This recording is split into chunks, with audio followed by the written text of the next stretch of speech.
नैऋत्य मोसमी पाऊस अर्थात मान्सूनचं आगमन झाल्यानंतर रविवारी मुंबईसह उपनगरात जोरदार पाऊस झाला।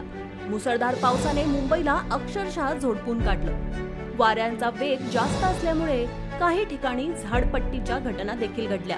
विक्रोळीत निर्माणाधीन इमारतीचा स्लॅब कोसळल्याने दोघांचा मृत्यू झाला। मृतांमध्ये बाप लेकाचा समावेश आहे। नागेश रेड्डी वय वर्ष 30 आणि रोहित रेड्डी वय वर्ष 10 अशी मृतांची नावे आहेत।